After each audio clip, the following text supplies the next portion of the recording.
So about I want to say like 2.5 years ago, one of my best friends took his life. I think at the time he was 19. It feels like 1,000 years ago, and that day was so crazy when I found out about it, but it happened nonetheless. And along with him, a bunch of people that I went to high school with are either in jail or they're dead. I went to a predominantly black high school, so the majority of the people who I'm referring to are black, which I think is part of the reason why I'm so passionate about the stuff that I talk about, because I'm extremely blessed. I just had a birthday. I'm in my early 20s and I'm alive.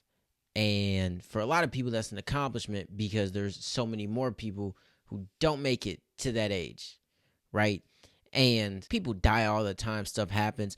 But the one thing that pisses me off, probably more than anything, is when people die prematurely when it's highly preventable. Now, us as black people, we hold music to a high standard in our culture. Although I like music, and I'm not going to sit up here on a high horse and say that I don't listen to some of the stuff, that's not the best thing for obvious reasons. And it becomes pretty evident when you just step outside. I went to school with a lot of halfway crooks who wanted to be outside because their favorite rapper was portraying that. Now, people like to chalk this stuff up to entertainment. That's just a real lazy way to describe what this stuff actually is. Because if it was just entertainment, a bunch of people would still be alive right now, right? If it wasn't that serious, if it didn't speak to people, if it didn't influence people the way that it does, there'd be a lot of people who are not 6 feet under right now, right? People that I came up with, a bunch of rappers, a bunch of other people across the country who try to emulate this stuff because they think that this stuff is cool. And the unfortunate reality is that it starts young. But people don't believe it until they see an example. And unfortunately, one has come forth. There's this rapper, and I put him in quotes because this is a baby, basically. Compared to me, compared to everybody else, this is a baby. Homeboy's name is FNG Lil King. I don't know what the hell that means, nor do I care. What I care about is the fact that this kid is 11 years old, just turned 11, so probably popped off at like 9 or 10 years of age. Now, I feel like I've seen this kid before, here and there, but then I just started seeing more stuff, and I'm like, wow, this is extremely sad and very, very unfortunate what is happening to this kid. Because at 11 years of age, you don't truly know what's going on, right? You're aware of the world to a degree, but you're 11. So you're at the mercy of the adults who you are around, right? You're following their lead. And I've seen videos of this kid in the club with Drake, Lil Baby. I'm like, this kid is in a club, flexing money, chains, doing all this stuff like that. I'm like sitting there appalled. And it's funny because when I look at stuff like this, it makes me feel like I'm 50, right? Like criticizing kids or, talking about like the younger generation or whatnot. When I'm in my early 20s talking about this stuff, it's the craziest thing to me how stuff like this happens, especially, like I said earlier, when it is so unnecessary. It's a bunch of kids who've probably grown up in real messed up environments, had a rough upbringing, and certain things is just all they know. And most of what they got to do is rooted out of survival. But when you got connections like this where you can be in the club with Lil Baby and Drake, and you got a bajillion Instagram followers, and you're doing all these things and you're 11, well, it's clear that someone has taken hold of you and they are using you to profit. Maybe they want to live vicariously through you because they failed at whatever it is they try to do. I don't know. But what I do know is that this is an 11-year-old kid, and people will still chalk all of this stuff up to entertainment. And when I look at stuff like this, it just serves to me as a representation of everything that is wrong with the black community. We have so much wrong with us, it's crazy. And that's not saying that other communities are just perfect, but for the millionth time, I'm black. So although I'm for the advancement of humanity as a whole, I reside in the black community since we've decided to divide ourselves up via that way. So I'm in it, right? Any statistic that is marked, I'm a part of it. And when I look at every statistic, it's extremely disheartening because they all suck, right? And I'm not fishing for anything. I'm looking something up that's very, very easy to find. And it just shows that we're dead last or struggling in almost every single statistical category known to man. This kid is 11, so we'll go with a children's reading score. If you look at reading scores of fourth graders that was recorded over the past 20 years or so, we're second to last or dead last every single freaking time. When you compare us to white people, Hispanics, Asians, mixed race, and American Indian children, dead last or second to last every single freaking time. Look at high school graduation rates. Second to last or dead last every single time. When you talk about college graduation rates, primarily just your undergrad, we're talking about 4 years, 5 years, 6 years. The standard is 4 years. The 5 and the 6 is usually if you don't take a whole bunch of credit hours at one time, or if you have some specific program you're a part of. But primarily when we're sticking with 4, which is the standard, we're dead last, and it's not even funny how the other races stack up. When you're looking at white kids, especially Asian kids blow everybody out the water. Mixed race, American Indian, black kids are last. If you look at the median income by race, we're last. And I can go all day, right? And I don't want to. Like I said, I don't relish in this stuff because I'm a part of this, right? You know what we're also last in? Living in houses with 2 parents, right? If we're going to go by traditional data, mom and a dad, we're dead last when it comes to those 2 people being in the house taking care of us at the exact same time. But then if you flip it, well, at that point, then we're leading in something, which is single parent household rates.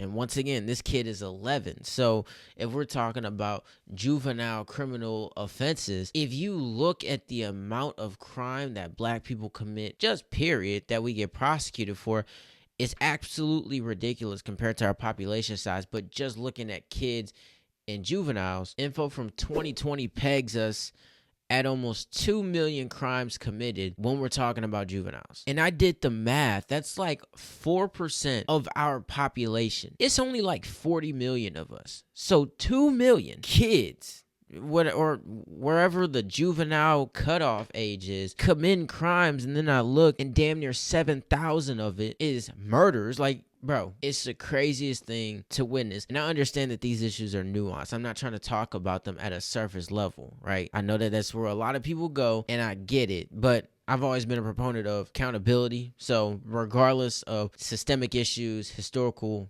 context, I try to look for where we can do things to improve, right? Trying to control what we can control to improve the quality of our community as best as we possibly can. That's my primary focus. So when I look at the culture that we tolerate, especially the culture of music and entertainment, and I see how destructive it is, it scares the hell out of me that people are like willfully engulfing kids into this type of world as if they don't know the track record of it. On top of all of the issues that I just named that we are dealing with, whether we're dead last in a category that we should be higher up in, or whether we're first in a category that we shouldn't even want to be a part of. But like I said, people want to chalk this stuff up to entertainment, and they want to overlook the fact that an 11-year-old is in a club with a bunch of adults who clearly have paid child services to look the other way, because there's no way in hell that kid should be in a club or anywhere around that scene. How are you an 11-year-old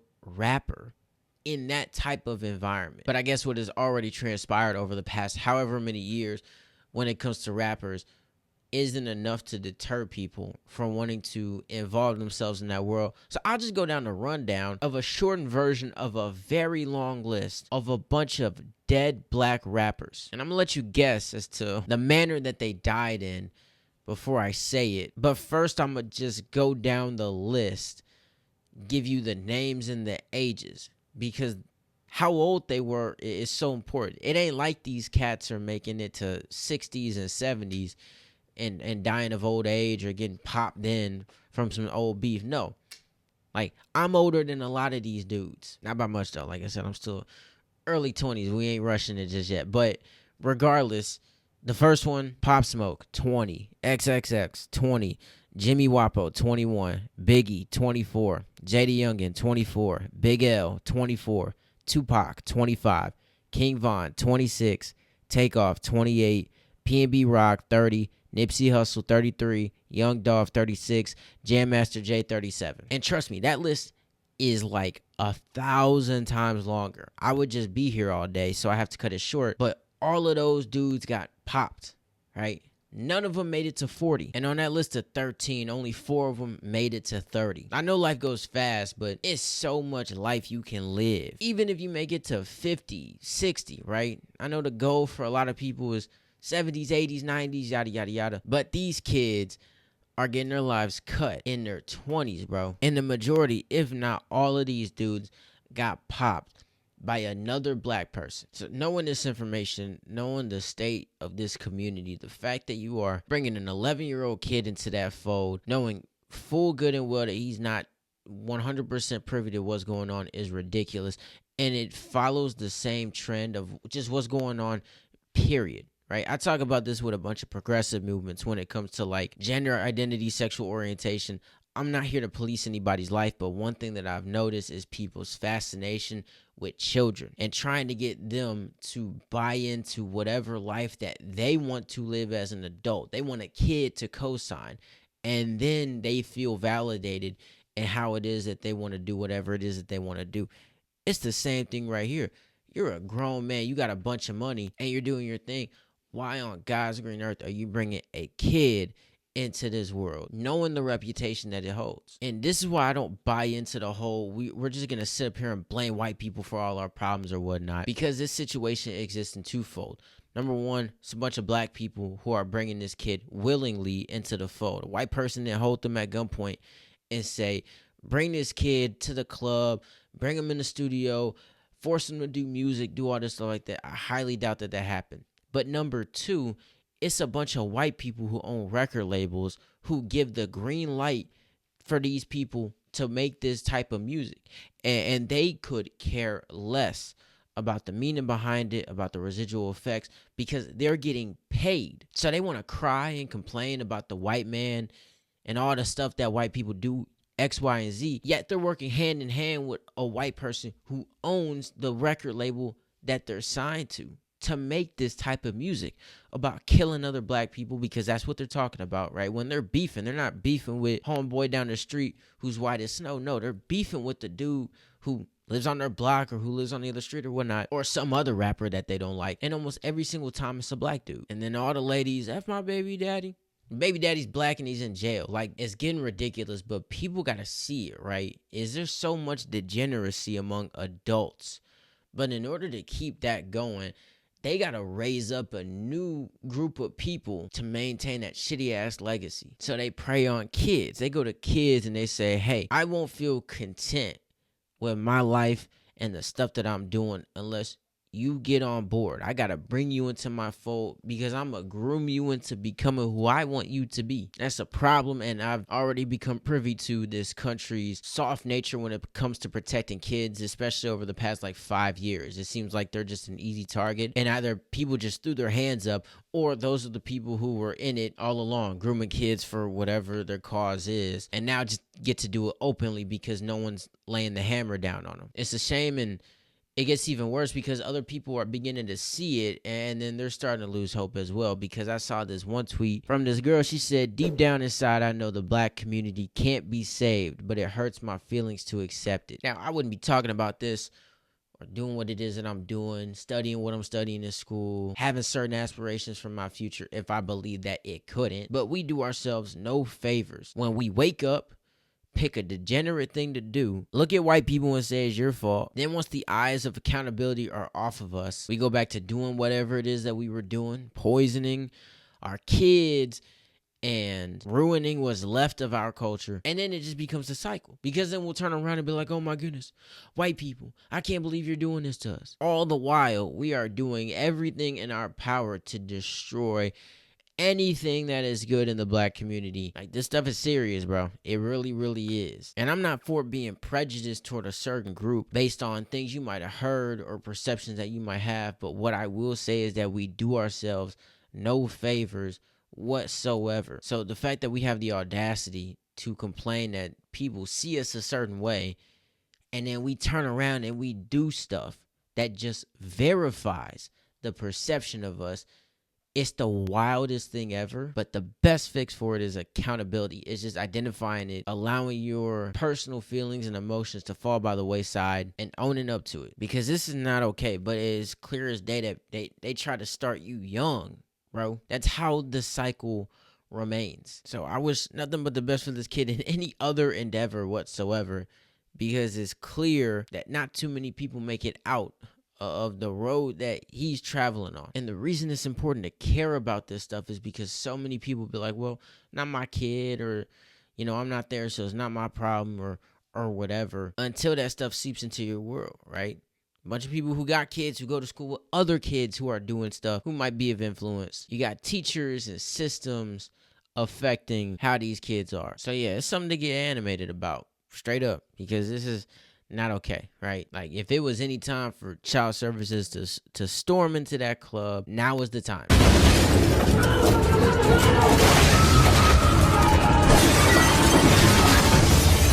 Because this is not okay at all. But like I said, I try to be a little bit more optimistic these days. So I think that stuff like this can change with time, and with people becoming more aware of it, I think stuff can begin to turn around. So we'll see what happens, but I'll leave you with this. You should train up a child in the way he should go, and when he is old, he will not depart from it.